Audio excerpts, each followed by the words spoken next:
champion understanding that we're in a conflict we did not choose, and that is of dictatorships with rule of gun invading democracies with rule of law. It began on February 24, 2022, with the invasion by war criminal Putin into Ukraine, and October 7, the regime in Tehran invading Israel. And then I'm really grateful with your work with the American Enterprise Institute to put together, indeed, the convergence of where the dictatorships of war criminal Putin, the regime in Tehran, the Chinese Communist Party, working together with North Korea. Indeed, what a threat this is to world peace and security. So I want to thank you for what you've done.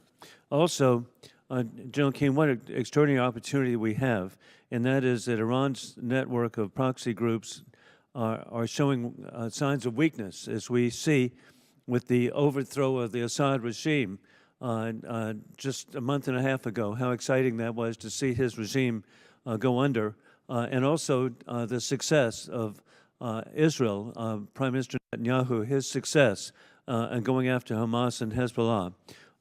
What can we do to capitalize on the weakness currently of Iran and support freedom there? And also, what is your view about what should be done to avoid Iran securing a nuclear capability? Yes, thank you, Congressman.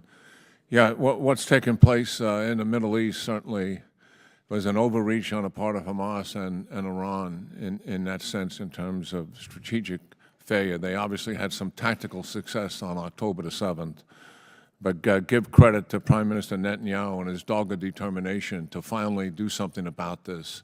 Certainly they were surprised and at fault for some of the things that took place on October the 7th, but their response has been nothing short of remarkable. As we have seen, Hamas militarily as an organization has been decimated. There's still thousands of fighters there, and they're still in control of Gaza. What happened to Hezbollah is much the same. They had to withdraw tens of thousands of Hezbollah out of Syria, which led to the collapse of the Assad regime. And we know full well that Iran desperately wanted that strategic platform if it ever intended to dominate and control the Middle East.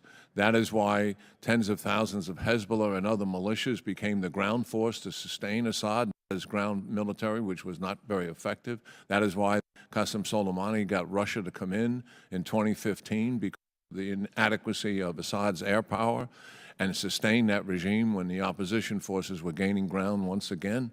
This has been a major strategic platform, and they have lost it. Iran has never been back on its heels as much as it is today in the 44 years of its history. And I agree with Prime Minister Netanyahu and where the President is on this. There is an opportunity here to stop them once and for all. They want a nuclear weapon. Why? Preserve the regime. It's that simple. And we have the opportunity to make certain for a fact now that that doesn't happen. You can use coercive diplomacy and make it them that an Israeli strike supported by the United States is an alternative. But you can dismantle this program with verification by the United States and other inspectors, to include UN inspectors, by a date certain. Or we'll dismantle the nuclear enterprise ourselves. We know that Iran's conventional military is weak, and their ability to defend the regime against an air attack, they're extremely vulnerable as a result of the Israelis having achieved deterrence over Iran. We cannot pass up this opportunity. It is right in front of us. The regime is weaker than it's ever been. The people are frustrated, as you all know, and we've been talking about regime change driven by the people for years.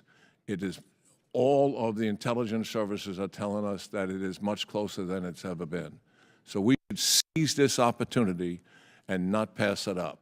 And we can't get into kind of a diplomatic negotiated effort where the Iranians pull what they've always pulled: delay, delay, delay, deny inspections, and the rest of that. It has to be a date certain verification or the alternative. They are back on their heels. We need to finish this once and for all. Thank you very much, and I'm just so grateful for your service. Thank you, Mr. Chairman.